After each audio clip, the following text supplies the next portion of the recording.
حلال ہے کیا کہ یہ ایسا نہیں ہے کہ ہم اللہ کے لیے اس کو سمرپن کر دیتے ہیں یا اللہ کے نام پہ اس کو خیرات کر دیتے ہیں. یہ مطلب حلال کا نہیں ہے. حلال کا مطلب یہ ہے بسم اللہ اللہ اکبر کہہ کے ذبح کرتے ہیں جانور کو.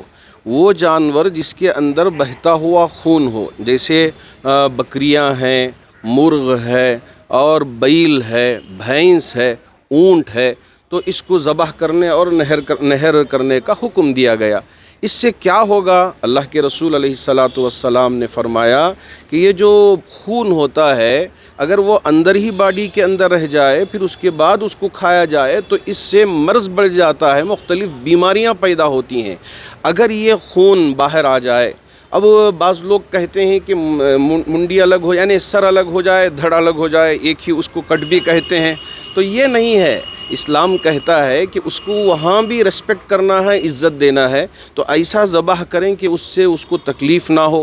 حتیٰ کہ اللہ کے رسول علیہ السلام نے فرمایا جب کسی جانور کو ذبح کر رہے ہوں تو ایک اور جانور کو سامنے نہ لایا جائے تاکہ اس کے اندر کسی طرح کی پریشانی پیدا نہ ہو. جانور کا خیال رکھنے کا نبی نے حکم دیا ہے.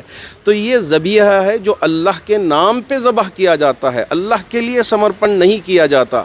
تو یہ غلط فہمیاں بھی بعض لوگوں کے اندر پیدا ہو گئی کہ جب اللہ کے نام پر دے دیا گیا تو پھر یہ کھانے کی کیا ضرورت ہے. یہ اللہ کے نام پہ نہیں، اللہ کے نام پہ صرف ذبح کیا جا رہا ہے. پھر اس کے بعد اس کو کھانے کا حکم دیا گیا کہ جب پورا خون باہر آ گیا، اب جیسے ہی وہ مکمل ہو تو پاک صاف کرنے کے بعد اس کے گوشت کو استعمال کیا جا سکتا ہے. اس کو حلال کہتے ہیں.